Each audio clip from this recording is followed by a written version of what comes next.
Just getting started or feeling stuck? Wherever you're at, the VO Dojo is here to help you take your voiceover career all the way. Get the training, support, and connection you need to guide you every step of the way from I don't know to working pro. You get a rock-solid foundation and all the tools you need for your sustained, successful voiceover career. Mindset, skill set, and real-world experience, all in a hands-on, hearts-in, supportive community. Join us at thevodojo.com. Welcome everybody to the VO Dojo's Get to Know VO. I am Tish Hicks. I am the Master Sensei of VO Dojo here in Burbank, California. I'm joined by 𝗧𝗶𝗺, who will be moderating here. And this is a free monthly informational webinar call, informational event that we do. Each month we focus on an aspect of voiceover that is good for you to get to know. So we're super excited to welcome Stephen Goard, who is a Dojo Nth Degree member and just frankly one of the most inspirational people that I've been blessed to know. So super excited to have him here and focused on the idea of voiceover and sports, because Stephen has cracked this kind of elusive nut. I'm always interested in understanding more of it. I personally might describe myself as more on the sports impaired side, or like I was just saying to 𝗧𝗶𝗺, I'm like a horse person, so I can talk those. So I'm always like really excited about the things that really click, because I know it's such an important genre. So sometimes we do presentations. Today we're going to have Stephen introduce himself, and we're gonna do more of an interview talking. We've got some questions lined up, and we're gonna have more like a podcast, I think, today. Okay. So yeah, welcome Stephen. And if everybody wants to say where they're from, we'd love to hear where you are. And then I think towards the end we can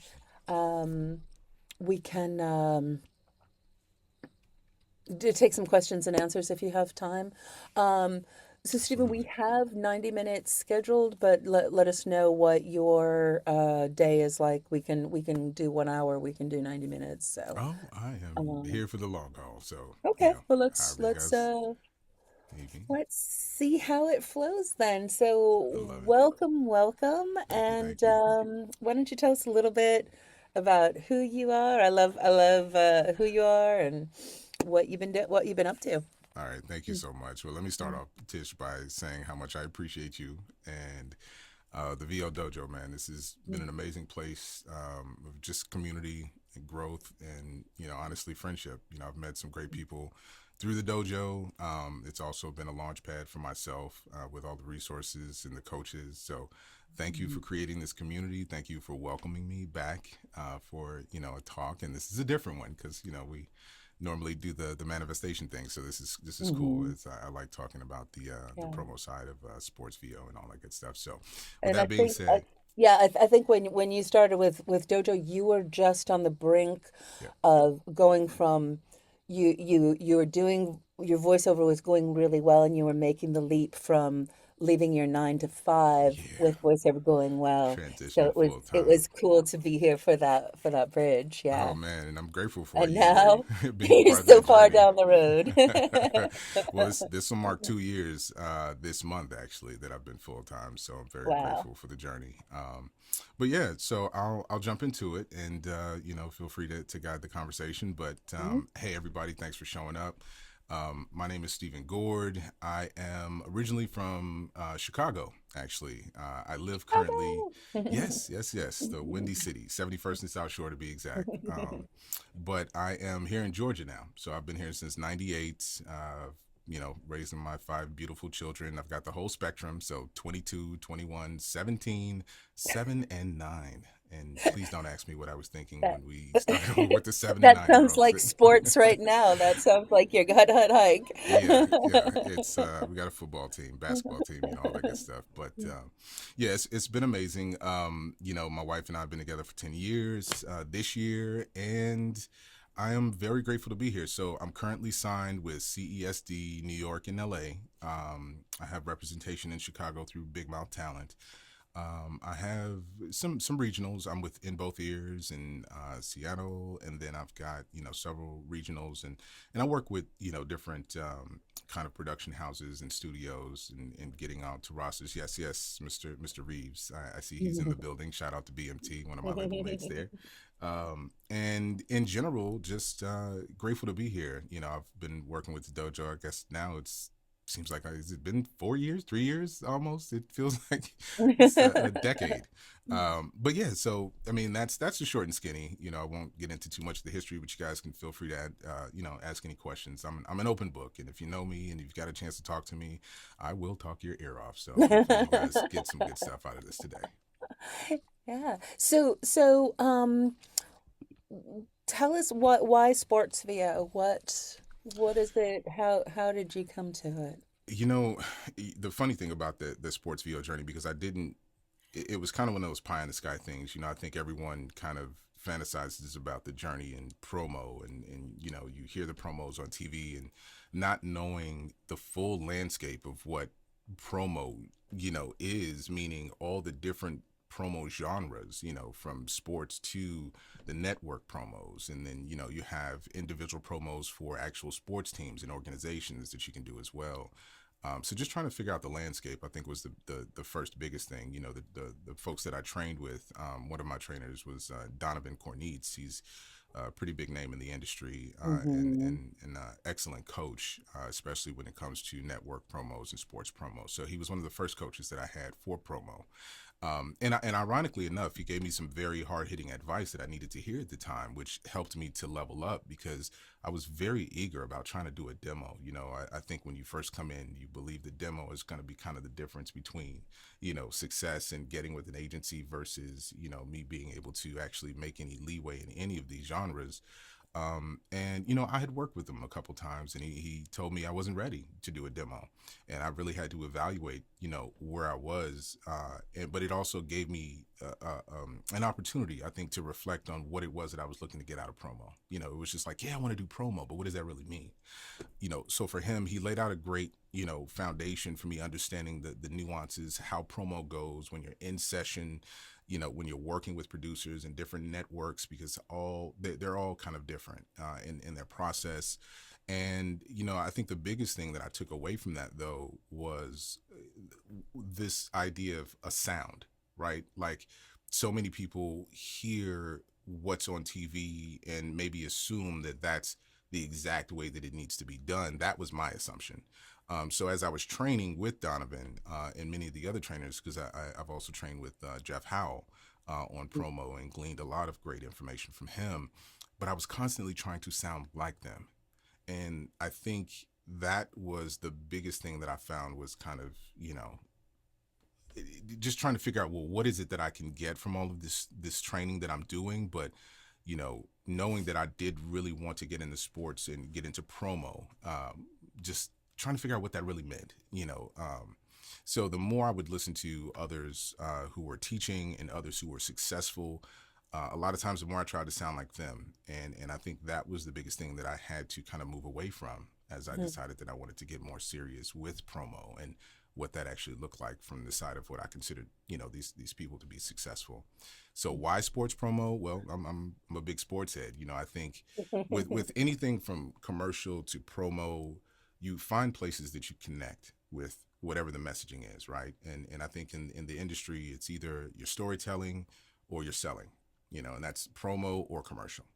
And in this case, I think depending on, the producers you're working with and kind of how it comes about, that determines the approach you would take. So Why Sports VO? Basically, it's exciting. It's very thrilling. It's a very dynamic environment. I'll say that it moves completely differently from commercial, especially when it comes to sessions, because there's just a lot to understanding the flow, and until you're in it, someone can explain it to you. Donovan explained it in great detail, but until I was in a session and understood what they would be looking for, everything from being able to give them multiple takes back to back that had different inflections across the board, so they had options, things like that. I mean, they seem like basic things, and there are things that you pull from commercial, but it's so much of a different world. A lot of times you don't even get scripts and things until you just get into the session. There's no looking over it ahead of time, things like that. So, Well, if yeah, you think about sports promo, it really is something that we're all experiencing in yeah, the moment. yeah, Who will win this game? And then that will say what we're promoting for next week. yep, And then that, like, it's all as it unfolds, then yeah. there It's very really is dynamic, drama that's very, very dynamic. unfolding. Yeah. And they often call promo, I think especially depending on, if you're working for a network or if you have a specific client that you're working for, the golden handcuffs, because of the fact Hmm. that it does move so quickly and you have to be available. Honestly, availability is a huge, huge thing. But Hmm. these are things that you don't find out until you kind of really get immersed into the world, or unless you're training with people who kind of prepare you for that mentality. So Hmm. again, yeah, why Sports VO? I'm a big sports head, Bears fan over here, and Wah wah. yeah, I know. Bears and Bulls and Cubs. I'm all Chicago, but I love sports. I grew up playing sports, and I felt like it was an area that I can connect to. Do you think do you think that's necessary? It's obviously important and adds to it, but do you think it's necessary in terms of doing sports promo that you understand the game, love the game? What's your take? I guess you don't have any other perspective, so, Well, but I will say this though. I think, and I've noticed this in different genres, right? Even outside of just sports VO. I think if you do have a passion for it, sometimes it makes it a bit easier to connect to the messaging, but I don't think it's beyond impossible. I have a friend of mine actually who became the voice of ESPN during the NFL season, for all the promo ads, and he doesn't even watch football. He mm, doesn't know any hmm. teams or whatsoever. So, to your point, no, you don't have to be immersed in the sport or have background in the sports that you're either working in or the genre that you're working in. But Hmm. I think depending on, the project, right, it can help, but it's not necessary. No. Yeah, yeah. Well, can you explain what exactly sports voiceover is? Like what? I think, for lack of a better term, it is sports VO is really just another division of promo. In Hmm. this case, I think you have network promo, which is like the stuff for CW, specifically ABC, NBC, those are all promos. So like the ones I did a promo for I think it was the Golden Bachelor, those are all promo. But as far as sports promo, you can work either directly with a team. Like I've done stuff specifically with, let's say, the Bulls. Actually, I know a colleague of mine, I believe Terry. I think I saw Terry Briscoe's name Hmm. pop up on here. Yeah, he's done a few things for some sports teams in Chicago, and I think just in general, trying to find the best place to put a foot down is just by trying different things out. I mean, when it comes to sports VO, I think you can find many ways to be successful, but it's kind of trial by fire a lot of times. Hmm. Um, the opportunities can come from different places. They don't specifically have to come from, agencies. A lot of them do, but I think you can find these opportunities out there by doing cold outreach. Mm. One of my coaches actually, he told me in the beginning stages, like, if you do have teams in your, local area, reach out to them. You can shoot a marketing email to the marketing. You can shoot an email to the marketing department, right? And Mm. they may be looking for talent. You just never know. But I think sometimes direct connections also give you an opportunity to kind of get your feet wet, and Hmm. get a feel for what the sports side of promo is like. it's hard to describe without actually getting into it, because to be honest with you, there's just so many different ways that you can do it. NBA is different, NFL is different, the NHL is different, and so they all have a different feel to the way that they deliver their stories for their sports. What would you have you worked with all of those? So how would you describe it? Like, I is it have like an worked. adjective? Is it an adjective that's different? Is it a heartbeat that's different? Is it I think like it how? depends on the producer. Mhm. Each one of the different genre. NBA, I will say, is probably um, it's high pace, right? Mhm. It Mhm. has a sound that, and this, I will say this. I actually had Christopher Grant is actually one of my old coaches, and he said something to me last year because I was doing a bunch of stuff for ESPN, and but this is for the NBA season, and he said, you're changing the sound of the NBA, and I didn't know what he meant. But because I have a bit of a deeper voice, a lot of the promos that were coming before were the voices weren't quite as deep. It was a little bit more sporty, a little bit more. I Mhm. won't even say youthful, but they just had a little bit of a different, like not baritone. It was more Mhm. tenor or Mhm. something along those lines. But I think that can also have an effect on how effective you can be in a certain area. NFL has a bit more of a gritty kind of Mhm. feel to it. NHL has some more of a aggressive, but it's like a quiet aggression, and Interesting. that kind of has a difference in how they articulate. And then I was doing MLB all last year for Fox, and they kind of had me venture more. I wasn't doing announcer, because so many people, have this idea that the announcer voice is negative, and I guess it's all relative in how you describe announcer, right? Because I've heard it Mhm. described one way as when you talk like this and you're sounding like this, but I mean, I've heard promos like that, so Mhm. it doesn't mean it can't work. You just kind of have to find a sweet spot for what feels comfortable to you, and I think that's where it comes through play. And Mhm. that's what I was saying. Like, if you can create opportunities, you can find opportunities. I found I work on voices.com. I know a lot of people don't necessarily like voices, but, Voice 123, there are sports organizations that often find talent. I've done stuff Mm. for Notre Dame college football. They found me on there.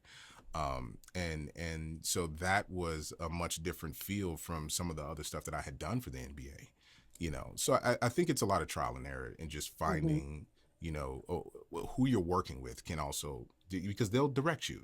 Sometimes they're looking for you to bring your own kind of thing to the table, but a lot of times being open and being able to pivot very quickly when you're working with different producers, because you may go in thinking, oh yeah, I'm going to go in and I'm going to use my gruff voice, and they're like, yeah, we want you to act, this needs to be exciting. We want people to be excited, so that doesn't work for that type of Mhm. promo, right? And so just depending on who the producer is, I think that can make a huge difference in Yeah. the end result. Yeah. I'm hearing two layers of what we call it the dojo relationshiping.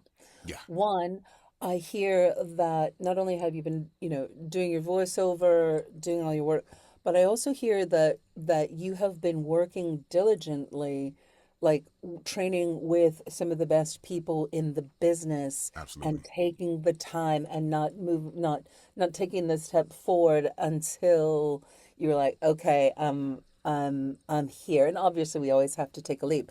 But I hear you working with multiple coaches working at the top levels of the thing that you want to be doing on one Absolutely. hand.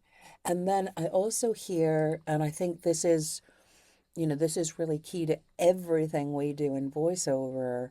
Um, Once you start knowing these producers, Yeah, then they know oh, you get this. We can get this done in the heartbeat that we need absolutely. it. You can change tone.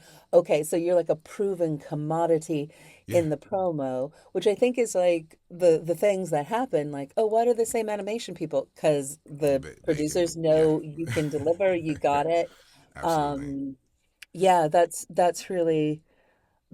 really interesting and keeping in touch with those people. Yeah, yeah, You yeah. make some good points to that effect. Now, from the perspective of the coaches, what I would say is that no one coach is going to give you all of the golden nuggets that will help you to be successful. I think my goal has always been to surround myself with successful people or people who are on a trajectory where I see that I want to be. Mm-hmm. But everything is not gospel. You have to take what works, and you have to find a balance between what you're learning and then what makes you feel like you're still you. Because Mm. once you lose the connection to who you feel like you are, then you're imitating, right? And the thing is, imitation is great when you're honing your skills, right? But when it comes to the like trying to people want to know who you are. Your perspective is important. Whether you're into sports or not, none of that changes what you naturally bring to a promo read, which is really what they want. They don't want to hear what they've already heard.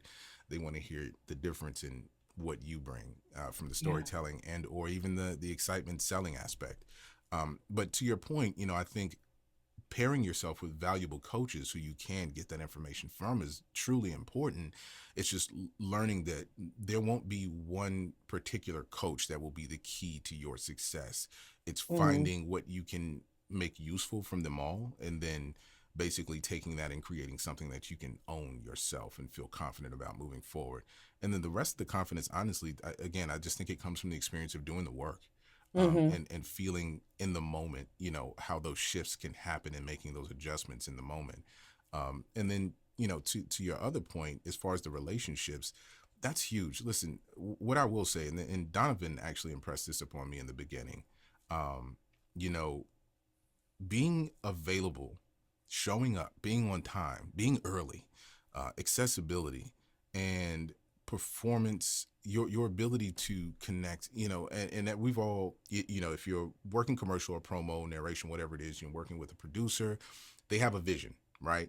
And our goal is to bring that vision to life and also to make their lives easier, because what we don't see, especially with promo, and I learned this through developing relationships with these producers as I continue to work with some of them on a regular basis, they go through a lot of politics.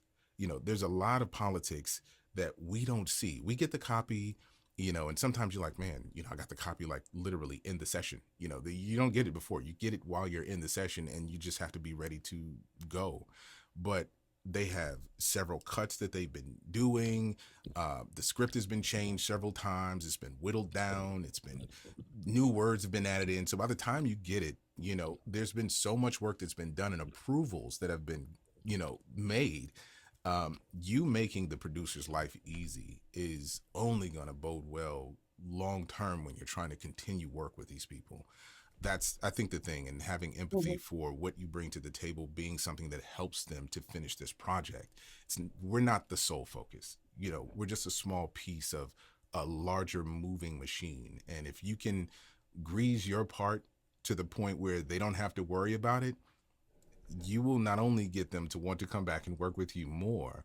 I think it becomes, you begin to develop a camaraderie. So even if you're not working with them, they'll shoot your name to someone else in the Mm-hmm. same division. Fox, ESPN, ABC, CBS, these networks are huge. And these producers, there's so many producers. There's not just one or two. I mean, we're talking anywhere from 30 to 50.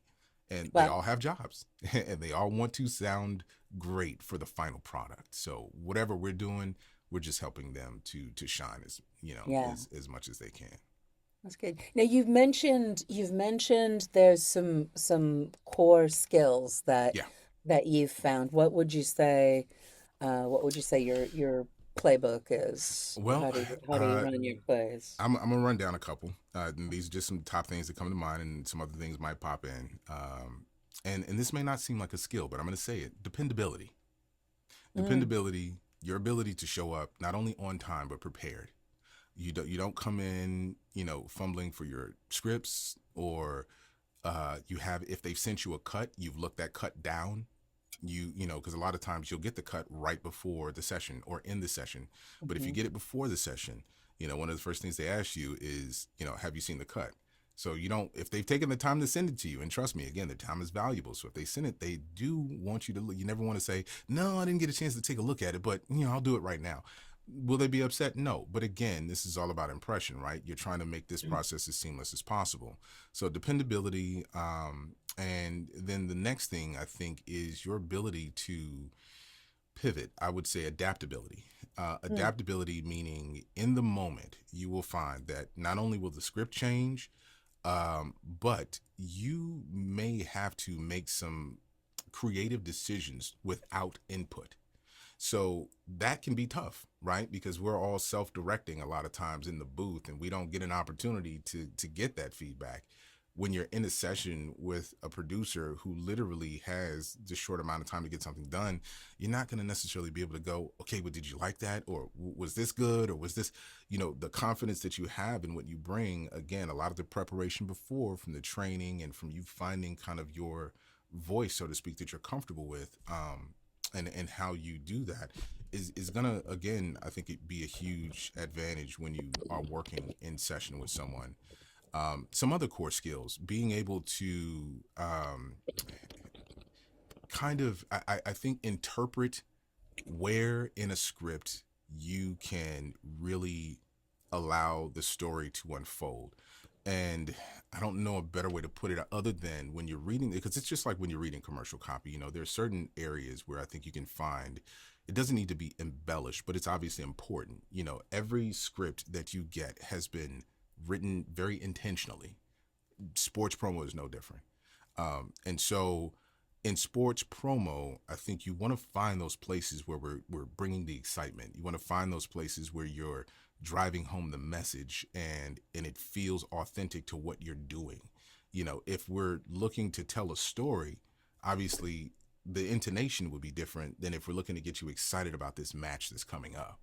So I think being able to, and that's only going to come from experience, which is why I'm saying, a lot of times real world experience will go hand in hand with any training that you've had. You have to apply it. You have to apply it so you can see in real time, is it working?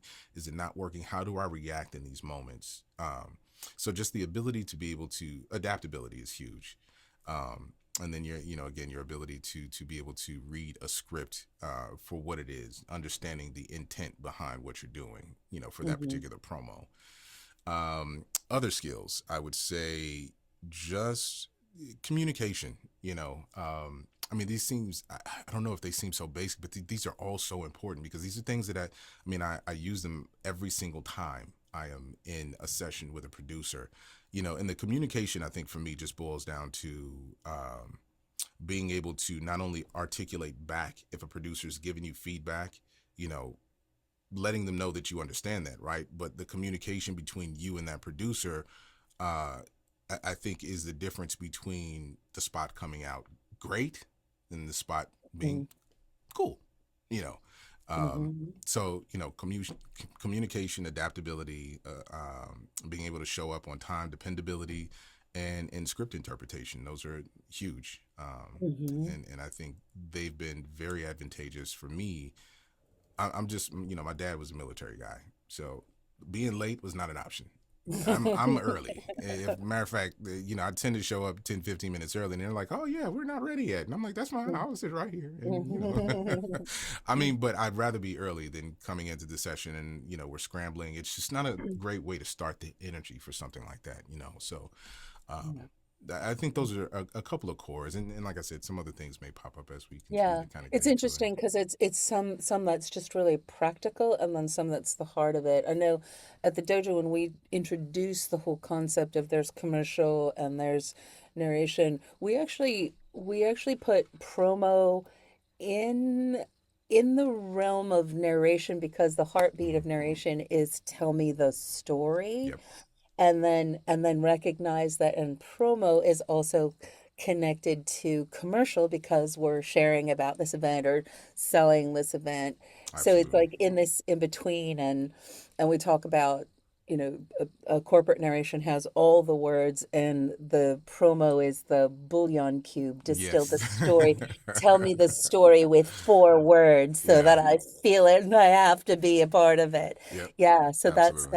that's really cool. Now you mentioned the importance of your authenticity and bringing yourself, your passion, or your point of view. But Absolutely. can you talk, so we have our voice, our point of view, and then there's our sports voice. Like, can you talk about the layers of finding your sports voice? Sure. Well, what I'll say is for me, what helped me was, again, those people that I looked up to, getting with them. It was really trial by fire, honestly, because I tried so hard to sound like, Donovan when I was in session, and just a little transparency, I didn't feel like I was doing good until I sounded like him. Mm, That's not what he was trying to get me to do. But in my mind, I wasn't being successful unless I sounded like how he was doing it. It mm, took time to get comfortable with reading the copy and seeing it as something that I can pull a story from, that I can actually relate to or be excited about.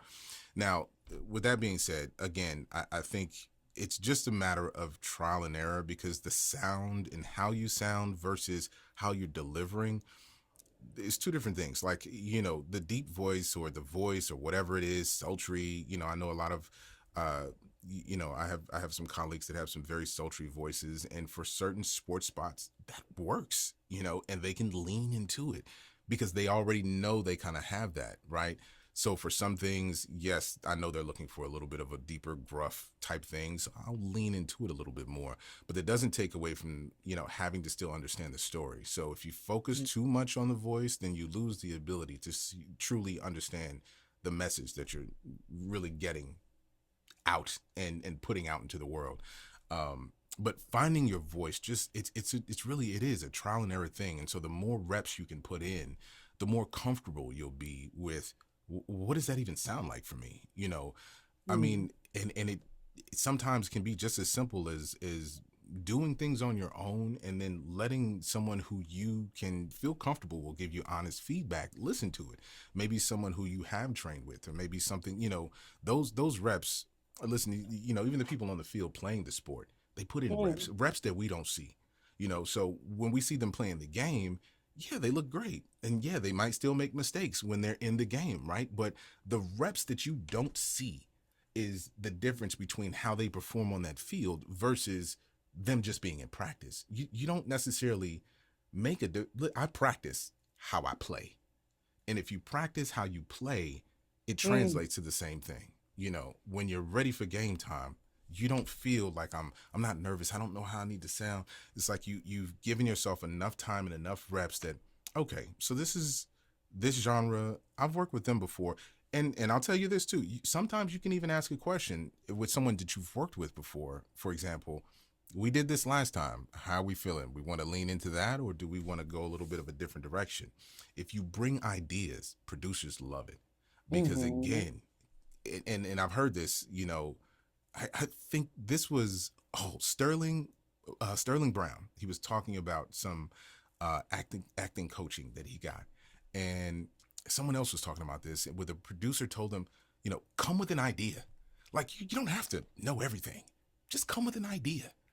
And so trying to understand what that means for us on the side of promo is, whether you're right or wrong, if you've brought an idea to the table and you try it and it works, great. If you don't, what it means is that you were working towards something and now we're just going to pivot. That's where the adaptability comes in. So, Mhm. not being so stuck that if I go in and I'm like, yeah, I'm going to do this gruff voice and it's going to be perfect, and it doesn't work, then I don't have anything else in my bag to pull Got out. And nothing. I'm kind of like, okay, what do we do from here? So it really is, the more reps you put in, whether it be with a coach, whether it be by yourself, your colleagues, and I don't, um, I won't fall short on saying that I think creating a group, obviously the VO Dojo is a great place to do that. Creating a community, 1, 2, 3 people that you can trust will give you good feedback, who are maybe playing at the level that you want to play at. Um, Mhm. then those are great ways to kind of figure out that whole tone. But there's no, I don't think there's one right or wrong way. It's just being confident in your ability to deliver the messaging and knowing these different ways in which you can do it, and that just comes down to knowing yourself, and the practice is what'll help you do that. Yeah, and it sounds like also that it is a process to reveal, oh, this is my Oh, this is absolutely. my voice. Yeah, yeah, Oh, yeah, there it is. Yeah, yeah, I can sound like that. I can sound, but this is when oh, there it comes from me. yeah. Yeah. And it feels good, and then when you hear it, that real time kind of okay, now I get it. And the more you do it, the more confident you become. Mhm. And I think each time it gets a little bit easier, at least to know yourself, Yeah. and that's the goal. I mean, you're never really going to know what these producers are going to throw you. They're going to throw you some curveballs. Trust me, it happens all the time. Yeah. But again, I think being confident in what you can bring in your tool bag. Mm. Mark Ryder's a huge, huge promo voice, and that's one of the tips that he gave me was, think about anything. And I trained with him more for commercial than I did for promo, but I tried my best to eke some promo training out of him, and he was like, I really don't train people on promo too much, I do, but it's still relative in that the knowledge he gave me when it came to talking about commercial, he referred to it as a tool bag, like a golf club. When you're on the golf course, you don't use the same club for every hole. It just depends on where Mhm. you are. So if you have a tool bag that's full of things that you can pivot to if one thing isn't working, you'll feel way more confident in the end when you're working with producers and they want you to bring a certain something that they haven't heard before. Yeah. Um, and The the word collaboration comes to mind from oh everything you just yeah, said. Just absolutely. ready to play, ready to be in collaboration. Yeah, I Yeah. think that's the biggest Um, thing.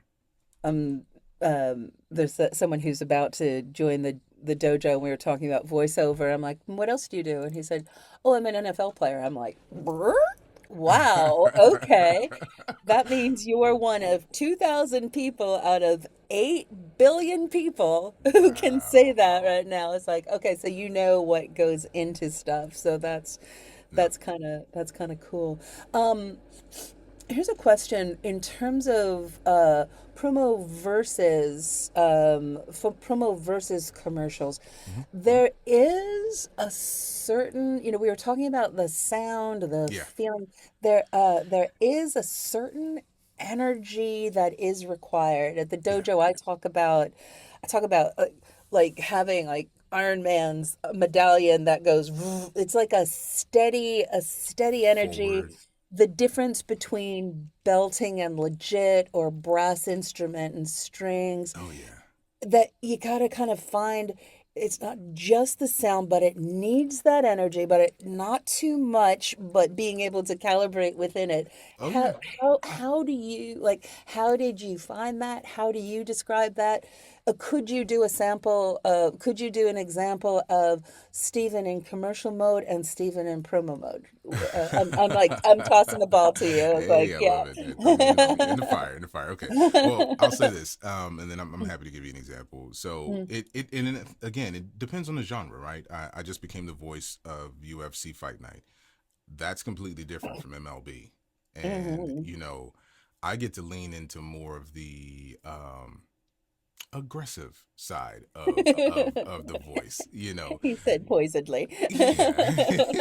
But it's fun, and there's always that version. And if you think, no one's one thing all the time. We all have these different Mm, dimensions to who we are. And so I think that's really what it is. It's just finding those different dimensions and being able to tap into that, like however you get there. For me, I'm highly competitive when it comes to sports, and I find it easier for me to jump in that bag. I'm a pretty laid back guy. I think my family would consider me pretty cool. But if I ask my daughter, she's like, "Dad, you're not chill," and I'm just like, "Okay, right, I don't know what to say about that." But it just means there's a duality that I feel like I can tap into. So, for example, if I was doing commercial read, I mean, commercial reads are always like, "Oh, we want conversational. We want um, something that doesn't sound like I'm selling something." So, while I don't necessarily have a script in front of me, I'll say, um, let me see. I just had a big Tarvey script. I'll pull that up for lack of having anything on hand. So this is a spot. I actually was just working on this not too long ago. It's for Big Tarvey. So this is the goal. They wanted just something that sounded easy and not forced. And so I approached it like this. I said, listen, HIV doesn't have to change who you are or your plans, big or small. Believe it, be it. Biktarvy's a complete one pill once a day treatment for HIV in most people, whether you're just starting or replacing your current treatment. Now, that's a much different feel than if I was to do something like UFC. And so the UFC sessions kind of, let me see if I can find one of those scripts, and it's mm. much, much different. So it's a different audience, a different purpose, a different. Yeah, and this is how I would approach the UFC script. In the octagon, opportunity meets consequence. This is UFC Fight Night. It's a clash of styles when outspoken former champion Sean Strickland, one of UFC's hardest men to take down. And so, obviously there are different cadences and different ways to be able to kind of deliver that, but that's what they liked, and when they told me they wanted to book me for the UFC Fight Night voice, they just said, we love what you did in the audition. You don't have to you don't have to take it up here anymore. You don't have to go too low. Just keep it just like that. And so I call it a quiet aggression, because there's certain things that I can punch. Again, that comes from knowing, having seen as many sports scripts, then there are areas where you can, actually kind of embellish on certain words. And that's just the approach that I've given to just about everything. If I'm talking about Fight Night and they say it's a clash of styles, well, clash is a great word for me to embellish on, because that's what we're talking about. People are clashing. Or outspoken former champion, he's outspoken, relentless. These are areas that we want to, kind of push as things. And one of the things I noticed, they straight dominant wins. When I had dominant, it was like a hard dominant, because that word in itself is something that's a strong word. So the more you get familiar, I think, with how scripts are being written for these promos, then you find ways to kind of get creative, and then you take the feedback, Yeah. Whereas like commercial is just a different mindset. I often, one of my coaches, 𝗶𝗺 𝗦𝘁, who I love Paul, man. Paul's like, I call him my VO dad, because he was the first person not only who believed in me, but who really helped to put me in touch with me. I think with commercial, and I say in touch with me because a lot of the tools he gave me was like, well, who do you connect to? If I have to be conversational, obviously it can't just be me sitting around talking, although I do talk to myself. Don't but in general, if I'm talking to someone else, there has to be a point of view, and that point of view for me was always my family. I've got 5 children, and my 21-year-old, I talk to differently. My 21, 22-year-old, I talk to differently than my 17. Obviously, those 3 I talk to differently than the 7 and 9-year-old. So, and then there's my wife, right? So I talk differently to my wife than I do for my children. So each one of those is a perspective that I try to use if I'm tapping into more of the conversational side. For sports, what feels good is kind of. Well, that example, thank you for like being on the spot and going, okay, so yeah, but No we problem. could really feel that, like you really tapped into the UFC. And it's not put on, it's just that sustained placement Yeah, that is just different. Yeah. yeah.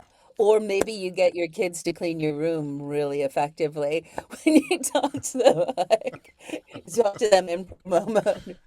Yeah, Clean your get in dad room mode. Dad mode can sound right different now. too. Yeah, yeah. That's sometimes how I talk about, like, click into promo mode. Oh yeah, It's imperative. yeah. I'm telling you what to do. This isn't a discussion. That Yes. it is like going into mom voice or dad voice. That's Oh, cool. absolutely, Uh, absolutely. Yeah, without question. yeah, yeah. Um, So we've got sort of the skills, the ability to find your voice within this modality. Can you talk a little bit about the process of, like, once you're in the mix? How does when so promo auditions usually come from agencies, although you also said you can be Hmm. developing relationships directly. So can you talk Yes. about the auditioning process and how to get connected with the work? Absolutely. Well, so my experience has been some of my initial promos that I booked. And again, I say I work off of voices.com primarily. I don't really Hmm. use Voice 123, but there's several different platforms you can use to kind of, hone your chops. But I think that's where I really started to get a feel for I guess if you wanted to say a sound, right? And then trying to Hmm. understand what types of opportunities are actually out there. Believe it or not, I've actually booked a Fox promo off of there, and it was for an area I had never done before, horse racing. So I did the Saratoga Belmont horse race, which is like a huge thing, right? And there was Hmm. a Fox producer working on there. Now, mind you, I almost got in trouble with my agent a little bit because she was kind of like, yeah, because I normally do most of my Fox work through my agency. So when she saw the spot and I Hmm. posted it, she was like, where did that come from? And I was kind of like, well, but she was fine. It's just our agents work very hard to develop relationships with producers, and this is a part that when you're with an agency you don't know, right? You just feel like, hey, they're just sending me stuff. um I think when you're at a point where you feel like you're ready, if you've got a demo and you're with an agent, then most of the opportunities will come through your agency. As far as opportunities on your own, again, Christopher Grant would always tell me, like, hey, just cold emails don't hurt. But if you're specifically looking for organizations, then, look up these sports organizations. They all have marketing departments. I just recently did something for the Houston Dynamo, and I was in contact with their marketing department. They were considering using me for the whole year for their promos. It fell through. It didn't go through because after the quote, they were kind of like, "Oh, okay, yeah, we'll kind of Oh. take it," But if they didn't want to engage, I likely would have, kind of shot that over to my agency. So I think it's just finding, the opportunities. I don't think there's any one specific way. I just know that you will get them through your agency, and that's mostly through, your promo agent. If you've expressed one, if you have a demo, obviously, but if you also have expressed a desire, for me, I didn't have a promo demo. And this is just being completely honest. Do I say how I've done things is the best way? No. I'll share my experience and I'll let you glean from that what you can. But I did not have a promo demo when I expressed the interest to work in promo, but I had some work that I had done. So while I didn't have a demo, I mean, yes, I could have strung those together, but I think they stood enough on their own with the names that I had worked with to at least say that I had a general idea of how promo would go. So they were willing to give me a shot with some opportunities. And as they would send me opportunities, those auditions were ways that I was honing my skills even during the auditions. Sometimes you can get feedback from your agents depending on the agency. I will say that I love CESD for the simple fact that I feel like they're family to me. When I send an audition, typically my promo agent doesn't say anything unless there's some adjustments to make.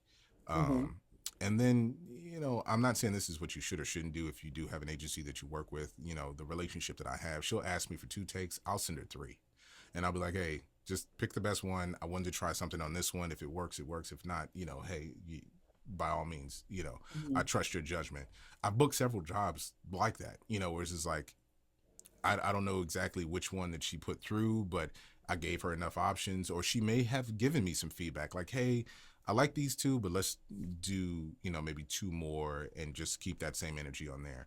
But very rarely has she ever come back and said, no, don't give me 3. I only asked for 2. That's not what I Hmm. want. Well, Uh, and I think sometimes on promo auditions too, it is so tightly timed yeah, that what you do, you might just send a wave and it might just be something like, let me give you 3 variations so you can right. pop in what fits timing or what fits your And energy, and that's the that thing. you're part of the solution there. Yeah. Just know 9 times out of 10 when you send your audition in for sports promos or in for commercials too, I find, but definitely sports promos, a lot of times the way they see if it's going to work is they'll take it and they'll pop your audition in the spot. So that's why they say they want your recordings to be top notch. They want them to be sound quality, all that good stuff, because they're going to put it to picture. They're going to see if it works, and if it works, they may make you make some adjustments. And on a good day, that audition will go straight to network, and you won't have to do it there. But a lot of times that's the approach. It's just figuring out, okay, if I have this audition, what can I give them? I can give them a faster one. I can give them a slower one, and I can give them a one with a different kind of approach. Whether it be happy or high energy or low energy and kind of more narrative. Mhm. Um, Sometimes you don't necessarily feel like 2 is enough. Most of the time, my agent only asks for 2 takes. But if I feel like I want to try something, then you know, but it just makes you seem more of a professional. You know, I'm very grateful for some of the feedback that I've gotten. You know, one of the things that the producers for the UFC thing actually told my agent, she related to me. She's like, you know, we really appreciate all the takes he sent. This guy's a total pro. So in that particular sense, I felt like I did the right thing. You know, Hmm. you very rarely do you get that type of feedback. You know, you send it in the ether and you don't hear anything, but little things like that kind of help you know, okay, you're refining your process of auditioning. So those are different things you can do. But like I said, if it comes to agencies, most of your opportunities will come from your promo agent, you know, from the larger agencies. And then I typically also communicate very, you know, a lot with my promo agent, because if I find that I'm doing something outside of the agency, I have to make sure that there's no conflict, right? Because Hmm. sometimes there can be conflict, and you want to make sure that you don't shoot yourself in the foot, like, oh, I did this cool thing and I didn't book it through my agency, but I've been doing MLB for this long, and unfortunately, if I've done something that has a conflict with MLB, then you know, MLB is a much longer and heftier Hmm. type of project to be attached to, so I would never want to jeopardize those opportunities. So Right. yeah, it's a Anything bit of an else? adventure. Anything else that you've found in having been in promo, in the sports promo specifically, but that makes for winning auditions, that makes the difference? Trusting your instincts and Mm. not overthinking. This is the thing that I think we all suffer from commercial to promo. But if you've grown comfortable in your delivery for your promo and you've got these different tools, then you don't have to, you're not going to hit it every time, right? But you make solid decisions on an approach and you set it and forget it. You know, I think that's the thing that because I've beat myself up plenty of times for doing too much or feeling like I didn't do enough. And none of it changes the outcome. So the thing I try to do is to feel like I've made strong decisions about, you know, the takes I'm going to submit, and just kind of let those be. If I need feedback, I'll ask. You know, sometimes I think we feel like we can't ask for that feedback, and it's just not Mhm. true. You know, again, I can't speak to every relationship with every single agency, but I think in the end, my goal when I first got into voiceover is I would always get this feeling like agents and certain people in the industry were like gatekeepers, and you couldn't touch them, you couldn't talk to them, you didn't want to be Mhm. around them too much, you didn't want to breathe too much around them, you know, and it's just not, they're human beings, you know, and if you approach it from that perspective, I think you'll, you know, definitely find a way to connect with these people who are really your teammates. I mean, you guys are a team. Your agents are, you know, you are their clients, but I consider it a team. So if I'm Mhm. looking for feedback from a teammate, I just want the honesty so that I can improve. And if they understand that you're coming from that perspective, I think they're always more willing to give you, you know, honest feedback. And Mhm. that's really the key. But I think the auditions themselves are just opportunities for you to play.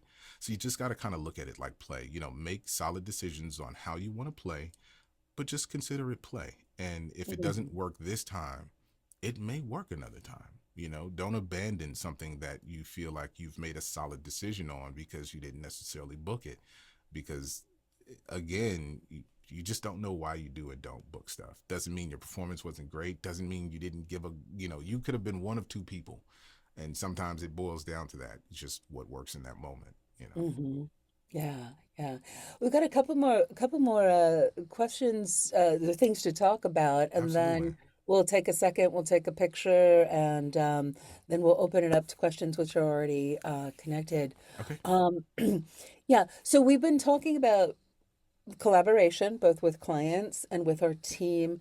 Can you Absolutely. talk a little bit about the business side? You talked about availability Mm-hmm. and being part of that, that being part of your business.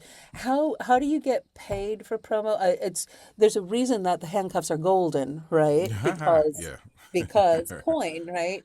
Um, so how do you get paid? And then I really like the next idea of we're doing our business, we're building our business, and then the point of everything, this is what we instill at the dojo. The goal is a sustained, successful voiceover career. So as you're Absolutely. going like, whoa, I got this one from, whoa. So can you talk a little bit about like how is the payment structure? How does it work? Do you sign a contract for like you're going to be the voice of MLB, or is it spot by spot? Like all of the like what how does the business side of being a sports promo, a sports voice go? Well, I think there's a couple different ways it can go. I think you can be put on a contract for, the duration of a year, or Mhm. more, depending on whatever it is that's negotiated. That it really So that would be like depends. a set amount, and then anything we need, you do Right. it. Yeah. Okay. Mm. Primarily. Now, again, that can happen in situations, like, for example, doing sports promo for a specific sports organization. Um, for, let's just say, well, I'll give you an example. So the Houston Dynamo, what I quoted them was 25,000 for the year. That would have been, and obviously this is before knowing the initial lift, but having a general idea. Technically, I don't suggest, you know, offering a blanket, billing for Mhm. something without knowing the entire lift. But in this case, she was specific enough for me to feel comfortable with that number, and because they're, more of a local team. Now, if you're going through agency works a little bit different. Each promo spot, for example, it can depend on if there are what they call tags, which Mhm. is like tonight on ABC or tonight on such and such. You have, and they'll have you do several different ones. Tonight, Saturday, Friday. There's if you have a lot of tags attached to it, then those payments can look a lot different, meaning there's more that you're getting paid for, Right. versus just the Mhm. spot. 200, 400, 600, 800. Right. And Like, so, yeah. like, for example, most, I think, spots for promo are anywhere, depending on the network, again, because it could really depend on the network, but, it could be anywhere from 800 to 1,000 per spot. But again, I mean, if you're talking, and then, Fox and CBS are much larger. I won't say they're larger than ESPN. Everybody knows ESPN, but ESPN pay is a bit different. Mhm. It may be 8 to 1,000 per spot. But with Fox, most times ESPN never really had any tags with anything that they were doing. Fox generally has tags with those, and so we can be doing a 30, a 60, and a 90, and then there's 3 tags. That's a much larger payout than if we're just doing a 30, right? So the Mhm. 30 typically will be maybe 8 to 1,000, and then you might have, each of the tags, which could be 500 a piece. So if you've done, you know 230s and a tag, that can easily be 1,500 to 2,000 for just that one Mhm. spot. Then, depending again on, so UFC is a little different in that, they have the promo spots, they have the tags, but then they're also like national network. All promos are not necessarily national network, where Mhm. meaning you can look them up on ispot.com. And so those will pay a little bit differently depending on how it's worked out. And your agents typically are the ones who work out the pay, and they'll be the ones to tell you, hey, this spot is going to be worth this much. Now, for FS1, for example, FS1 is Fox Sports 1, right? Now, although they're under Fox, they're different. Their spots are not as much.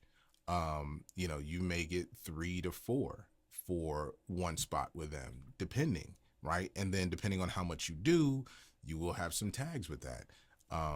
But it varies, right? There's no, I think, one set payment structure. Is just knowing who you're working with and the familiarity as you continue to kind of build your business portfolio. You get familiar with, okay, Fox pays this for this, ESPN pays this for this. And again, if you're working directly with the NBA, that's different. You know, I've Mhm. worked directly with the NBA for what they call the NBA Pick'em spots. And NBA Pick'em is an app that's with the NBA that helps you pick the teams that are going to win. It's no Mhm. gambling, but it's just a part of the fun, right?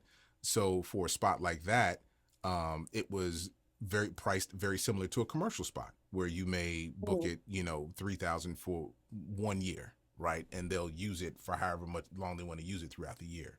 Um, so again, working directly with organizations can be a little bit different than working through your agencies. And then again, if you're booking the work on your own, you're going to be the one negotiating kind of your prices. And so I think if you don't have familiarity with what it would look like, you can underprice yourself. So it's always good, reach out to someone in your network and ask, or if there's someone that is doing that kind of work. I mean, listen, not like I get out here and tell everybody how much I make, but if I was in a personal conversation with someone, I mean, I don't have a problem sharing, because I think that type of knowledge helps people to develop an idea of, like, what could I do long term? If What is possible? Yeah. right, you know what I mean? If I'm only making a couple $100 from a spot, does that mean I won't do it? Well, I mean, no, not necessarily. But I will tell you this: there's a lot of networks like TNT and these are not small networks, but Hallmark Network. They have all of these like cable networks, and the pay for those is different. You don't necessarily get as much for those spots on the cable networks per se, but larger mainstream networks, ABC, NBC, where those promos show nationally, you may garner a bit more, and then you may actually get residuals from some of those, depending. A friend of mine is actually the voice. He does all the promos for what's that show? It's the doctor with oh God, I almost said Tay Diggs. I can't remember that. Is it? But anyway, long story short, he does all the network promos for that. And, typically once you get that, they want to keep the voice consistent, right? So those become great. Those are some great ones. The big network promos, which is different from sports promo, obviously. Yeah. But,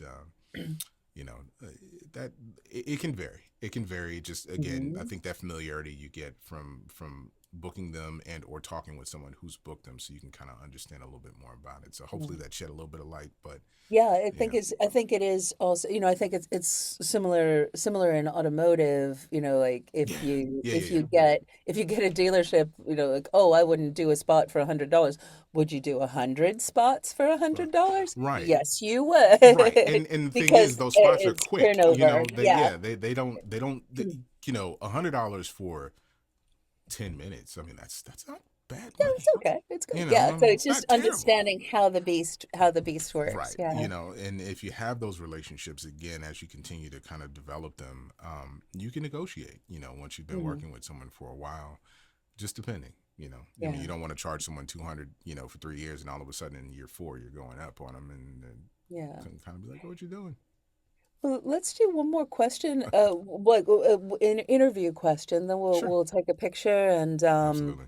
and share some things, and then so how do you approach longevity and growth? You've been doing this for a while. Actually, can you articulate how long you've been doing this? How long you had your full-time job and doing it, and it's just been a couple of years that you've made the full-time leap. But I think that's really, really important for people to understand that you did not spring full-blown from Zeus's head. Oh, no. Ta-da! I am sports announcer. But yeah, can you just talk about, because I think longevity starts with these steps that we take, doing what we can as we're building. But Absolutely. yeah, just your take on longevity and growing your business. Well, I'll give you the condensed version of my kind of start, because I got signed to my first agency in 2013. I booked my first one out the gate, and then I didn't book anything else for about 2-3 years. And I tried no promo during that time. So what that really boiled down to was the training. It boiled down to the equipment and the environment. Once I kind of worked the initial kind of basic VO things out, then, my first demo was produced by a guy out in Chicago who, heard my voice and he thought I had a shot, and he told me to come out. He produced it for me. That was kind of my first foray, which got me signed to my first agency. But after working with Paul was the person who really was the difference in understanding, what was possible. And then I did a commercial demo, but again, mind you, I didn't do a promo demo. I wanted to, but I wasn't ready at the time that I wanted to do the promo demo. I just had a lot of passion and a lot of eagerness to get into the industry. So, after kind of, doing, I think I spent 3 years working full time and approaching voiceover as a full-time career at the same time. Now, mind you, this is also while I'm Two raising my, full-time jobs, right, two 5 full-time jobs, children. 5 kids, and I'm a present husband, so I wasn't just doing this. I was doing my best to kind of balance all of that while making sure that my wife felt like she had a husband. And Mm, it was a lot of grind. It was a lot of some nights where I didn't get as much sleep as I probably should have over mm, that 3-year period of time. But you know, once I began to not only make more money doing voiceover than I was doing my regular job, mm. um, I took a year of, after the first year I did make more than I made in my regular job. I had another year that I wanted to show that I can sustain and build on that. I told my wife that I wanted to go full time, and her first reaction was,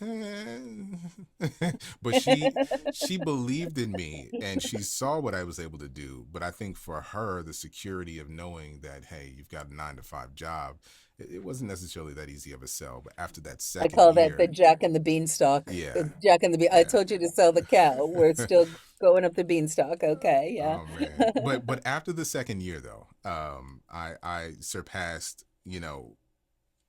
pretty legitimately what I had done the year before, and that was, I think, for her enough credibility to say, okay, I see you're Hmm. serious. I know I know what you're about as a person. So this can do well for us. So I mean, that's really what it was. It was just I Hmm. went for it. So 2 years, 3 years of working my 9 to 5 and working my VO career as a 9 to 5, and then I took the jump, and this marks my second year of being full time, and I haven't looked back, and it's definitely been every year more improvement, and we continue to just raise the bar. I think at the end of the day, it's just knowing what's possible changes what you feel like you can accomplish. Hmm. I never thought that I'd be able to say that I would earn what I've earned in voiceover from something that there's no guarantees about.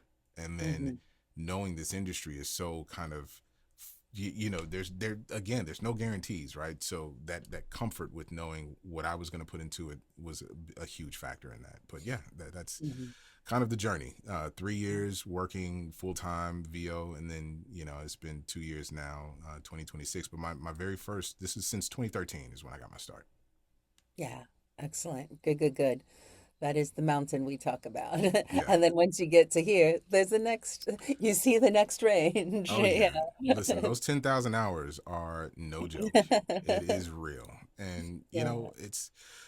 I don't think anyone can ever tell you the right way to put in your 10,000 hours. I think you just Right. have to be willing to make those sacrifices. It's funny. I had a friend of mine who saw the post about this, and we've talked over the last couple of years, and he's heard me, with my high aspirations, and before I had accomplished the thing, right? And so he heard the me saying I'm going to accomplish the thing, and so Hmm. he came to me and he's like, yeah, man, so I need you to tell me what's the secret. And I'm like, hey, I don't know what you mean the secret. He's like, no, but I mean, you're doing the talk. So he's like, I know all I need is for somebody to hear my voice, and then I'm good. And I'm like, okay, so I'm gonna take a step back, because that is what a lot of us think, and what a lot Hmm. of us believe when we first get in, to some extent, if you've ever been told that you have a nice voice, and that's the furthest from the truth. So just knowing that there's work to be put in, and there's a certain amount of hours that you have to dedicate to being successful at anything. I don't think it's remiss to say Hmm. that this applies to everything, not just voiceover. Yeah, those 10,000 hours, that's a real thing, and putting that in makes all the difference with feeling confident in making those choices we talked about. When you're in session, and when you're in with a producer and they're looking for you to have an idea, you know, Hmm. um, Yeah. you'll have the confidence to bring that to the forefront. Is every idea going to be correct? No, but that's not the point. It's just have one and Yeah. go from there. Good, good, good. Excellent. Well, let's see.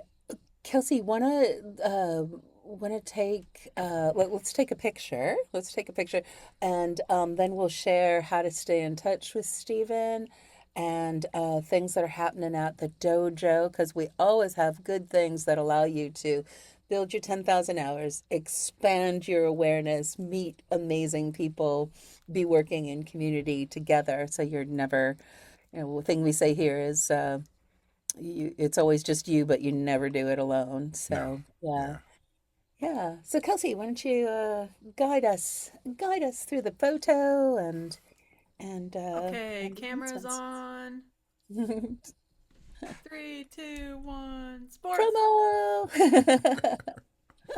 Yay, I think we have 2 pages. This is always an exciting day when there's 2 pages. Page 2, we want to get. Yay! 3, 2, 1, sports. Yay! Sports? Awesome, awesome.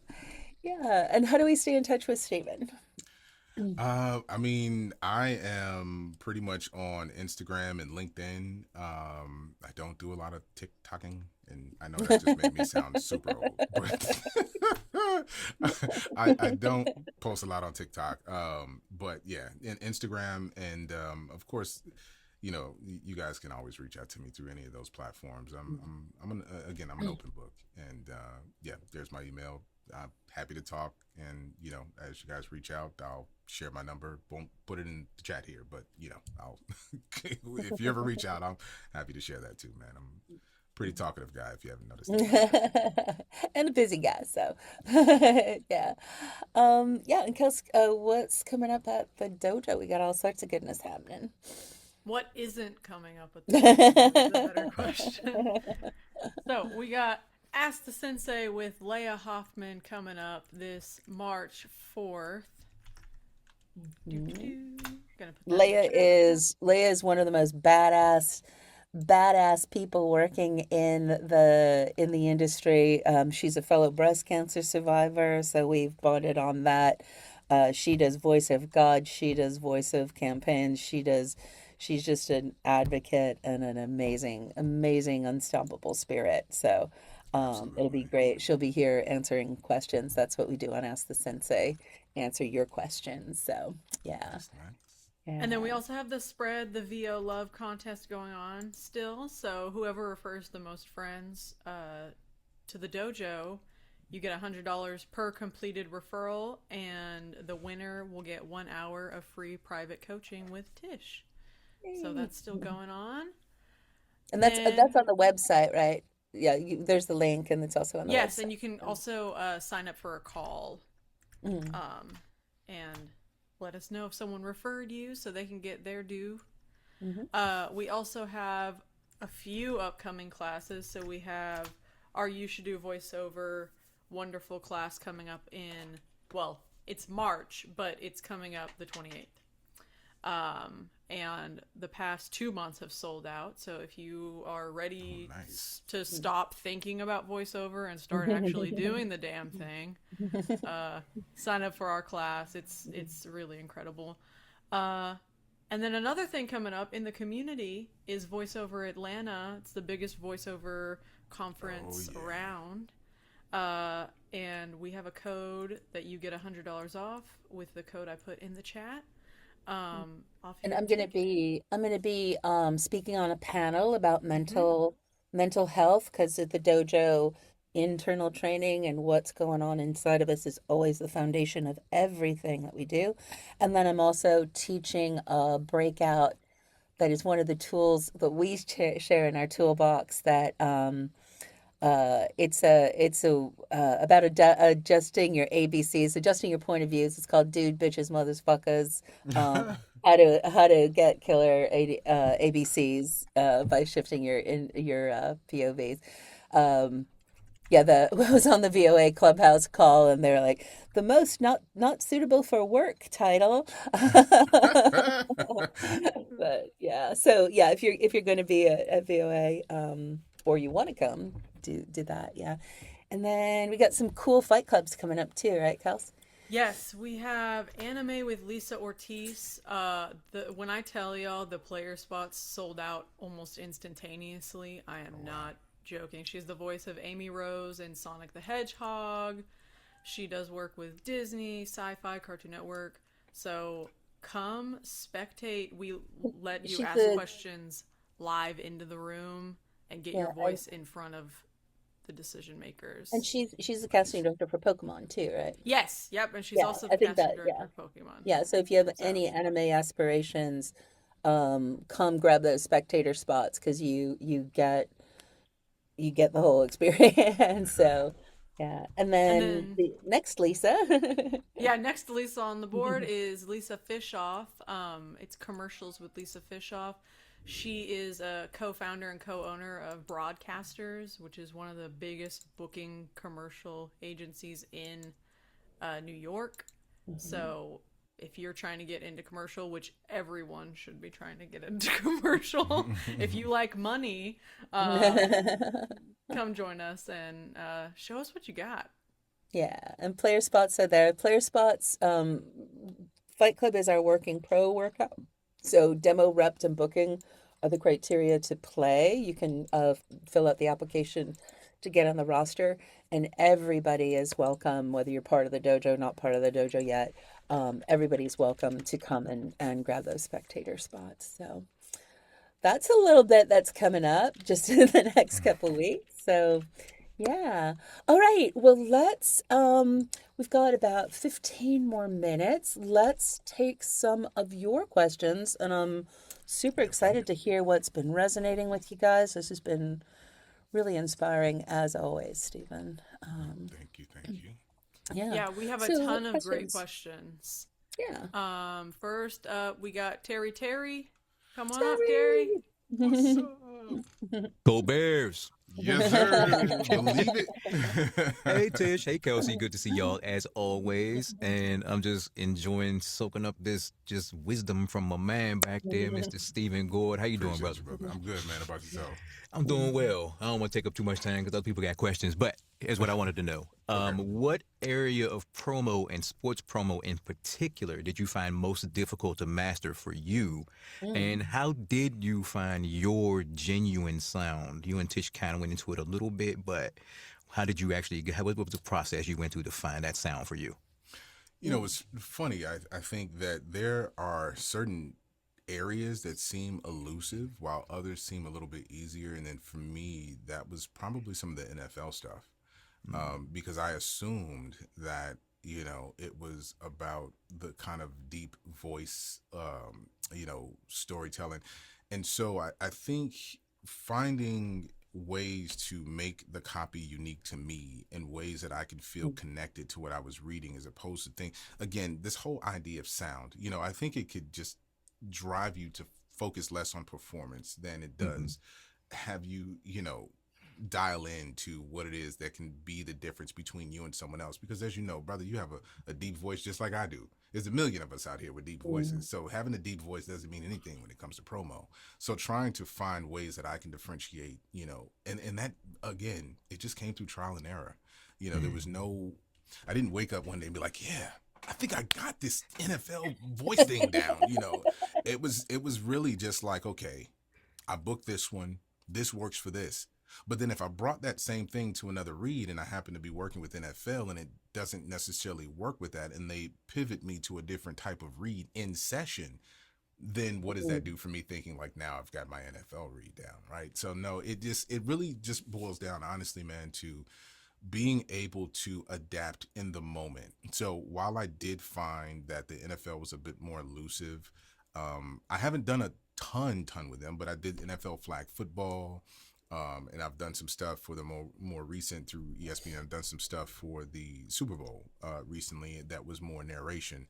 And that really just boiled down to me digging into what I felt was like my mode of storytelling, you know, what felt comfortable in that moment doesn't necessarily work for everything else just because it's the same genre. You know what I mean? So it's hard to say what specifically worked, but I think that just the ability to see, you know, something is working now, and if it's working now, then just refine it in the moment and don't worry about whatever else comes up because that may not be the same exact thing.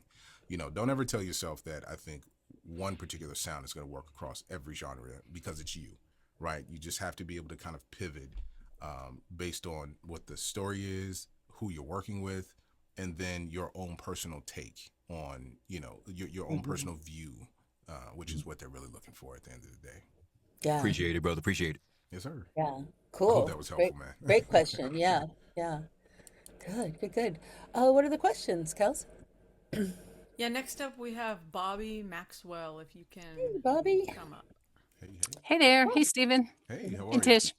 I'm Hey. doing great, great. I know you talked about you're with CESD and you Absolutely. work with producers directly.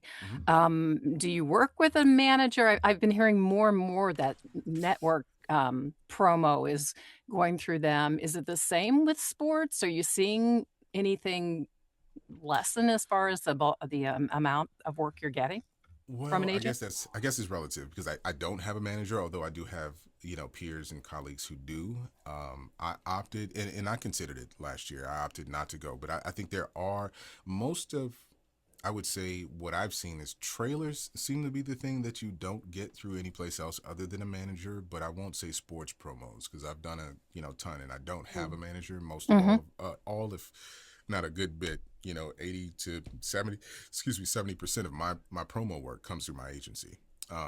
And so just working directly with my agent, her understanding what my aspirations are. And I think that's the thing. Again, I think I talked a little bit earlier about like that open line of communication with your agents. If you're with an agency, Right. and if that promo agent knows that that's something you want to do, I mean, it's one thing to say I want to do promo, but like where exactly do you want to be in promo? So I think kind of trying to find those opportunities just comes through communication with your agent. And then there are ones that you will find through management, I think, because again, this is all relationship procurement, right? Like whoever the agents have producer relationships with is who's providing them with these opportunities. And sometimes those relationships are longstanding. Like they may not even be at the same place for example, there's a producer that just recently started working at Paramount who wasn't always there, but my agent had a relationship with them from 7 years ago, for something that they worked on. And so when he went to Paramount, he had something that he needed talent for.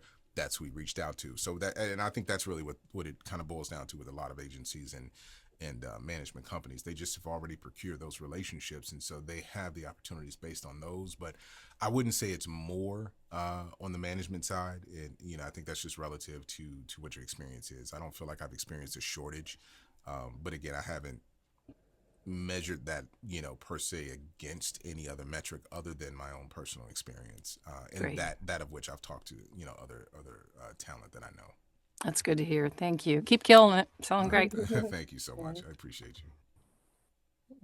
Cool. Who's next, Kels? Frankie Vega, they have a couple of great questions. Okay. So, first of all, what are some things you do to maintain that sense of self to keep you from like that imitation that you were talking about at the beginning? I mean, I think again, the more you do something, the more you become comfortable with kind of the approach. And so I think it's really just repetition, that comfort, the knowingness comes from doing it over and over again and just feeling confident in making those choices in the moment. Because no matter how much you practice, truly, when it's game time, it's just being in the moment and being present, and I think, alluding to that adaptability, that I did last time, is just like, don't go in so stuck on a particular approach that you can't pivot from that. And that's like all you have in the tank, because producers will throw you a curveball in a minute. And then it's kind of like you want to be able to pivot very quickly. So I think that's the biggest thing that I would say would be the takeaway from that. And I think also, one of the full program at VO Dojo is named From Mystery to Mastery. Yeah. But I think it goes back to that 10,000 hours thing. There is a point when you've done something well, and I was listening to some sports promo thing, it's not just practice makes perfect, perfect practice makes perfect, that if you're practicing wrong for 10,000 hours, then you're going to be not but Yeah, yeah. but just this idea, like, think of something that you do have mastery, whether it's, playing a video game or making croissants or riding a horse or parachuting out of a plane, whatever you have mastery of. There was some process that you didn't, and then you were like, hey, I think I got this, and now, oh wow, oh, I know about that, I've Yeah, got that. What else can we, which plane, what other plane can I jump out of, which parachute am I going to use? absolutely. that Yeah. you that you like, it's about finding that place where you recognize your mastery. Also recognize that your mastery is something that you have to maintain. You don't just go like, hey, one day. um, but and then also is ever expanding. So there's always a new frontier on your Absolutely. mastery. But there is that place where you go, oh, actually, I kind of do know about this, and I can solve the problem with you, I right? think also giving yourself some grace, man. We're Mm, so hard on ourselves when it comes to our performances, and sometimes that takes away from your ability to allow what you bring that's really special and natural to the forefront. You don't have to maintain who you already are, because that's you are you. And the more comfortable you get with just being you in those moments, the less you feel like there's something you have to bring, and all you really need to do is show up and be prepared to pivot in the moment, but still know who you are is enough. And mm-hmm. that's the practice and the time and the hours that you've put in before. Like Tish said, I think at a certain point it'll click. You'll never fully feel like and again, I can only speak for me. I don't believe I'll ever get to a point when I'll be like, yeah, I got it. And I'm not here trying to, put in the work to get better or hone my skills. And Mm, it's interesting because a lot of times I'll ask my agents, now, mind you, I'll book things through my agency, and I love my agency, and they always big up me and tell me how well I'm doing. But if I go and I say, hey, who could I train with on my roster so I can get better, or who could I lean, or who could I talk to, and they always say, well, nobody. Stop it. Don't do stop that. it. Get Stop out of here. it. And I'm like, well, how am I going to get better if you guys don't tell me somebody that I could? But, I get what they're saying. And so what they're trying to tell me is to trust myself. I Mm, put the work in. yeah. So there's a level of trust that you just have to develop over time and be patient with getting to that point. Yeah. I only have two children, not five children, but two of them are stepping into they're young adults, they're young Yeah. men. And I just had a conversation with my 18-year-old who just is, in his second semester of college and exploring who he is and what he is in the world. Something came up and he's like, I'm doing so good. And I said, yay, and this. And he took it like he deflated like a balloon. Yeah. Like he just went, oh, I thought Yeah. I was doing so well. And then you said I'm not doing enough. And I was like, friend, Yeah. you have to build your inner tube much stronger, Yeah. like your internal ability to hold the space for yourself and make sure that you're building layers of your, not that it's impermeable, but that if someone says one thing to you, you don't deflate Yeah. like Yeah. completely. So I think that's, that for me, that's where this internal training comes. We ask questions, we take notes, we watch, we learn, and then how do we build within ourselves Hmm. so that we're not arrogant or anything, but that we just, if someone says not that or this not or no, you're not the right person for the job, that we just have this internal resilience Yeah. that one thing is not going to poke us so that the whole thing goes Oh yeah, down. yeah, yeah. So, Well, now to your point, and I think again, this falls outside of just voiceover, right? Because we're mm-hmm, talking about how you view who you are. mm-hmm, And I said this to my daughter the other day. I think we all suffer from this idea of if we make a misstep or we have a mistake, that becomes the thing that we focus on. mm, You are not your mistakes. You are not your missteps. Who you are is the totality of the choices you make over long periods of time that are consistent. So if we can take those moments that they may not necessarily be the highest feedback that we get, or they may not be things that, give us this sense of, yeah, I'm really doing good. You're not taking that as that's who I am. It's a moment of reflection, and it's something that you've added to your arsenal of things that you can either release or keep to improve. But it's never to say that what you're doing is not enough. You are enough at every point. And I think once you put the time in, there's no one who can give you that confidence. It's only going to come from you. And mm-hmm. that's through that time that you've put in. Yeah, Good, good, good. Okay, we have reached a critical juncture. We are officially at 11:30. I think we have some more good questions. I I'm know happy you to stick already had a around. session and you're good.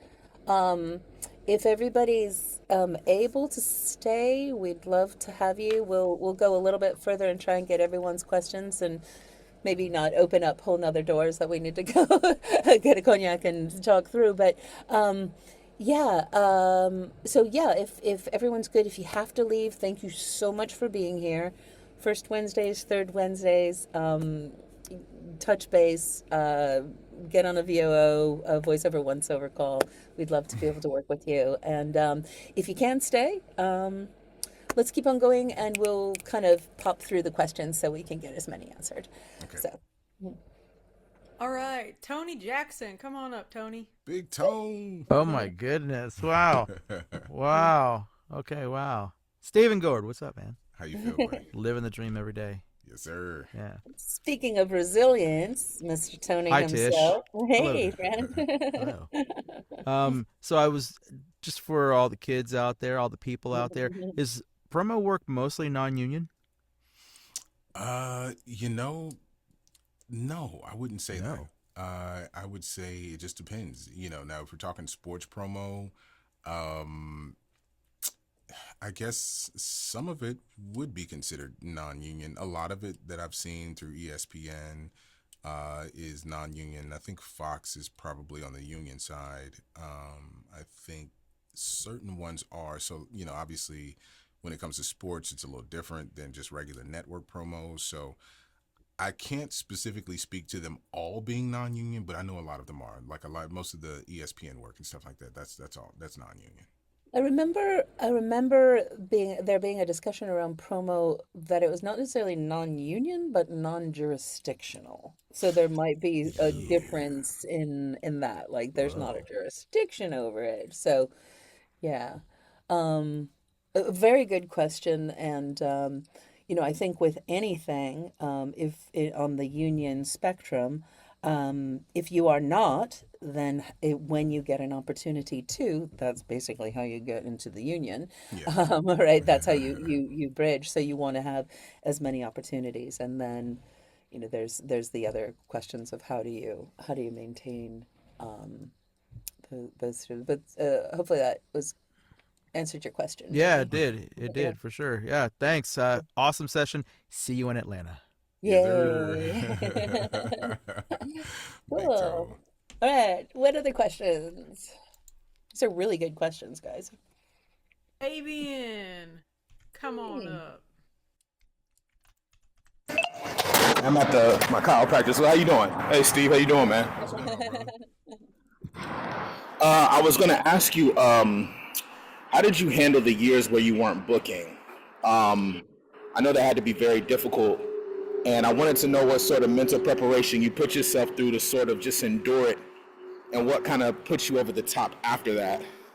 You know, I will say this. I think for me, and it was difficult. I appreciate you asking that, man, because, I think when you feel a sense of rejection from anything, it's never something that's easy to kind of, swallow. But I had to reframe how I looked at not booking. And that didn't come until I began to surround myself with people who truly could help me to reshape my perspective. And I think with everything, it boils down to perspective, right? Because it's not so much that you're not booking because you're not doing all you can at the moment, but have you truly looked at the landscape of everything that's required at the base level for you to be successful? For me, I had not done that. And it wasn't until I surrounded myself with people who were willing to be transparent and honest with me. It's like, this is what you need to be successful, just from a very grounded base level.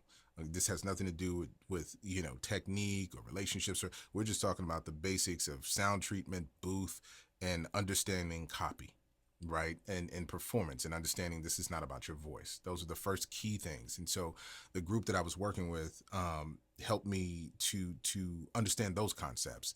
And then the kind of resilience is required to kind of go through that period of rejection. Honestly, those 2-3 years that I wasn't booking, I didn't know why. And it was tough because my questions weren't centered around my performance. They were just centered around me as a person. Like I thought it was me, versus my performances weren't where they needed to be. It was, you tell yourself so many different things. And so, yes, it was difficult, but my coach, I found a mentor. And I think that for me was a huge difference. I had this thing, I don't know, man. I watched Karate Kid, and, he had Mr. Miyagi, and I'm like, man, I would love to have a sensei, no pun intended, but it really was me looking for someone who could pour into me. Right. And Paul 𝗬𝗺𝗲 was that person. And he broke down a lot of those barriers that I had put up in my mental, library about what it meant to not be booking, and he just reframed it. And so now that I had a new perspective, I approach things differently. I didn't look at it like, okay, I'm not booking enough. I'm not, booking is not the point. The job is auditioning. The job is to be prepared for me to audition at every moment and to give an audition that's competitive. Will you book depends on things and so many factors that are out of our control. All you can do is show up and bring the best version of yourself. So learning that that's what I wasn't doing. I wasn't bringing the very best version of myself during those years. So there was no point to feeling bad. It was just a matter of understanding, like, now that I know I can, if you know better, you do better. So now that I know, I can actually apply myself differently. And that changed how I felt about me in those moments where I wasn't necessarily booking, but I didn't feel like I'm not booking because I'm not doing enough. I just knew that that just wasn't my job. That wasn't the one for me. But the ones that are for you, when you're prepared and you actually come and you're comfortable, they'll find you and you'll find them. It's really kind of, it sounds cliche, but I really appreciate that. And that's, that's why we're called the VO Dojo. That's why I refer to myself as a sensei, because I have had my kickboxing sensei who I know that relationship with. But that is what we're doing here, and then taking that holistic approach so that from the very beginning, you're thinking about all the things that go in. And then when when you're through that, then you figure out how to, this is something, how do you become your own sensei, right? How do you gauge so that you can be asking yourself the tough questions, or noticing, hey, how are you doing that? Or, like, how do you become your own sensei is kind of the next layer when you've had senseis, and then we all tune in. I just did a great class with Andrea Toyas. I just did got my ass handed to me from everybody did in a class with Deborah Wilson. It's like she was like, each one of us, here's your ass. Okay, thank you. All right, do better, go stronger. Okay, got it. Yeah. So it continues on. It's a really good question, Fabian, and when you're in it, you just have to keep on. You have to keep on seeing the vision. Oh, Stephen, can you share what you said when we talked last night and when we were checking in about your experiment? Oh yeah. So Because I'll share this this. this is really powerful. So it's a little social experiment we're doing. And it's really, again, this kind of goes back to the very last question. It's about perspective. I think, we all spend time saying that we want things, right? So this experiment is really about, and if, again, anyone knows me or you've heard anything, from kind of how I speak, I talk a lot about manifestation. And I don't speak about it from the point of, it's magic. It's coming out of thin air and it's appearing right in front of you. It has more to do with the alignment of your energy and the state of energy that you are in. And so with this being the case, talking about things that we want, if you speak about it saying that you want something, right? The very essence of wanting it, the root of that is saying that it's not here and that it's not a part of your life and that it's separate from you. So we're going to use this social experiment to see how this actually changes what we're able to accomplish in a relatively short amount of time. So the key word that we're changing is want, and we're going to change it to ready. So as opposed to saying I want, we're going to say I'm ready. And saying I'm ready is not about having your hand out ready for something to drop in it.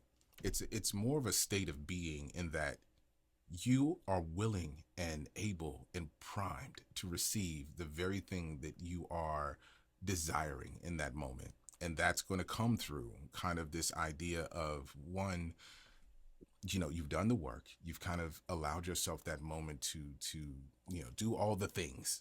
And now you've kind of grown into a place where you're an open door and you're going to you're going to meet that thing where it is, and it's going to meet you where you are. So the readiness is almost kind of your, and like I said, I think primed is the best word that I can use, but it's a state of being. It's not a state of want. It's not a state of separation. It's a state of oneness, kind of in your own, I'm here, I'm present, and I'm ready. And so for me, I'll give you a big example. Yesterday, and this literally just happened. I mean, and what I found is the window between, when I'm working to say that I'm ready for something and welcoming something into my life, that window is closing, so it happens a lot quicker. It's taken a lot of practice, but as you refine it, you begin to see, okay, this is a want because I feel like it's not here. I feel like I'm separate from it. But mentally, if I'm ready, I don't have to know how it's going to show up. I don't have to know where it's going to come from. I don't even have to know how much. You just have this sense of connectedness to it. So with approaching everything, for example, with our newest auditions, hey, if you got an audition this week, let's just say you really want to book, right? You want to book a commercial where you are the lead voice in it, and it's a SAG, let's get specific. It's a SAG specific commercial for an airline, and you want that. No, we're going to say, I'm ready. I'm ready for the airline commercial that I book with CESD now. And it's a present now. moment. Yes. I'm ready now. And so it just anchors you in this idea of you're not separate from it. You are a beacon welcoming that energy into your life. And I promise, and I can, listen, guys, if you have a moment, and it's retraining your mind. It really is, because we are very quick to say we want, and it happens in a split second. Words matter, but even more so than the words, the energy behind the words matter. So that's why I said, let's change I want to I'm ready, because when you're ready, you don't have to want. You already have a knowing that allows you to be ready to receive. Because the thing is, and I think all of us can attest to this, a blessing can be right in front of your face, but if your perception is not primed enough where you can see it, you will miss it. And it's right there. That's how most of this stuff is for all of us. So with all that being said, that's the social experiment. even more when we aren't seeing what we are looking for, then it's really easy to go like, yeah.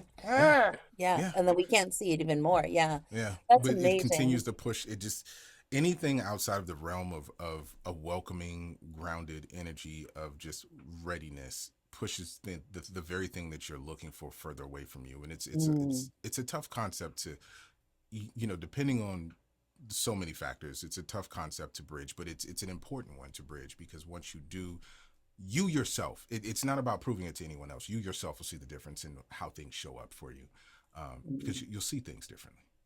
Yeah, beautiful. I think we have maybe one more question, Kels. Okay. Although that would be a great place to. Do we have one more question? Yeah, we have 2 more questions. They should be quick. Okay. Frankie asks, how often are sports promos self-directed versus live session? It depends. It depends on the producers. It depends on their comfort with you being able to perform and send the same thing each time. So for example, with UFC, they asked me, was I comfortable recording on my own? We went through a few iterations and they were like, all right, cool. We're good. You keep doing that. We've done like 3-4 sessions and it's always the same. So consistency obviously is a huge thing, but it can be either one. Some producers really like to be hands-on. And so, no matter what, even the ones that you've worked with long periods of time, which is, it's great though, because you get to catch up. It's like, hey, man, I haven't talked to you in a while, and so on and so forth. So it can go both ways. And then last, but certainly not least, how would you enforce contracts when they pop your audition directly into the product, particularly stipulations like the AI writer?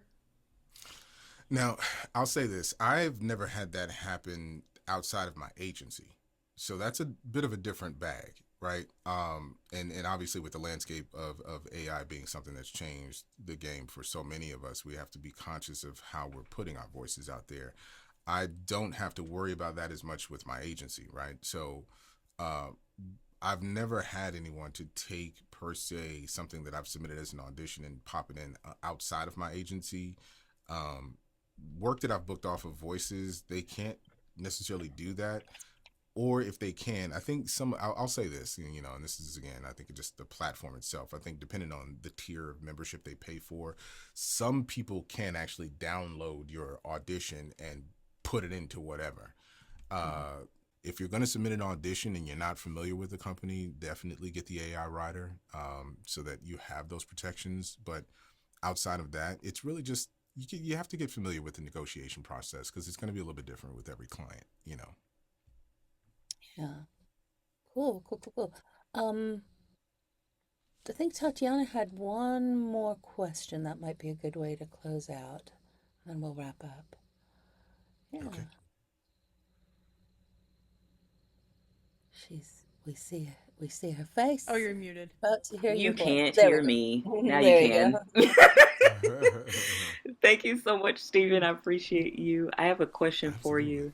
Okay. My question is, what specific practices, rhythms, or routines have helped you sustain you as a CEO of your voiceover business? And this could lean towards practices or things that are for you in your life, or things within your business that have helped you sustain you. I think just doing my best to be very intentional with how I show up. I show up early, I show up prepared, and I show up with a willingness to collaborate. Those are the three things that I would say have been most important for me. Those are habits that I do not break.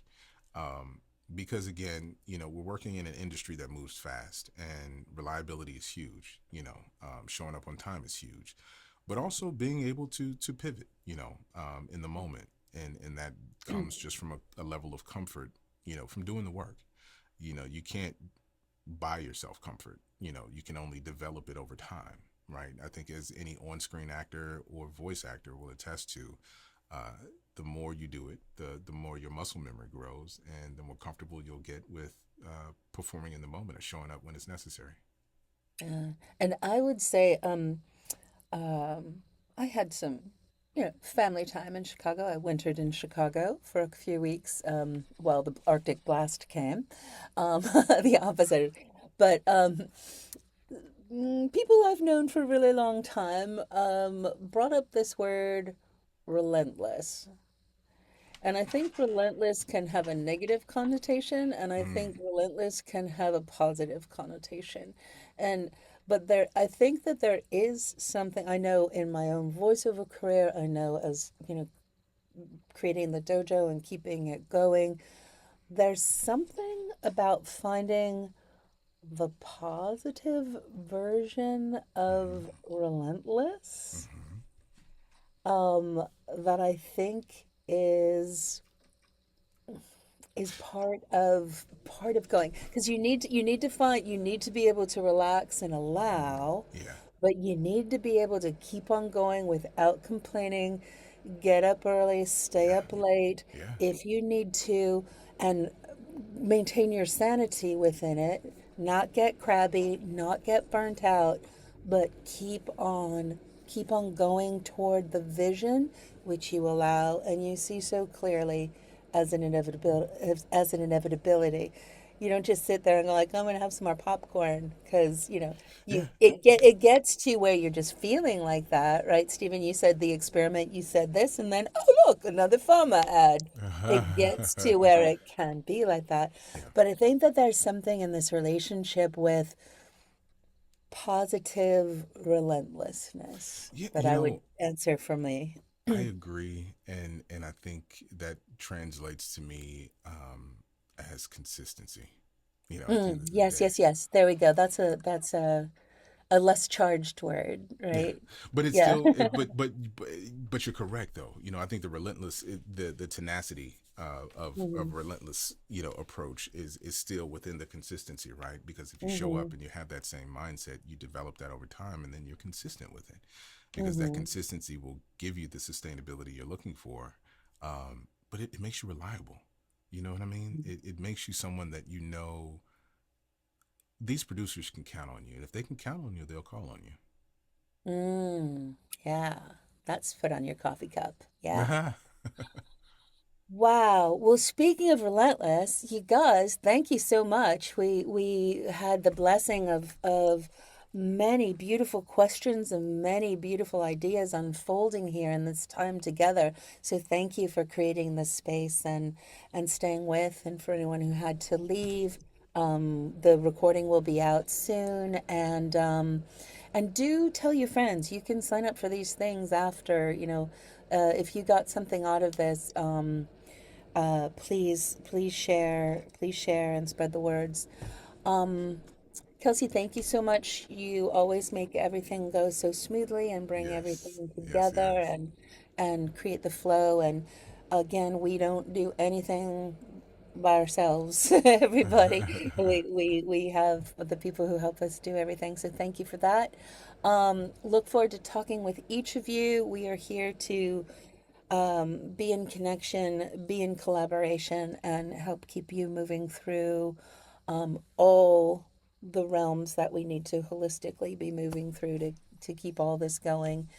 And I just Um, wanted to thank you again for having me, and thank you guys for showing up. I do truly hope that anything that I've shared has been helpful and will help you move the needle in your career. And I'm sure I'll see you guys on the pathway. But thank you so much for this community, and thank you, Tish, for being you. yeah, my pleasure. All right. Well, thanks everybody. We'll see you very soon in the next time, whatever it is. Take care, All right. guys. Thanks everybody. Bye. Bye.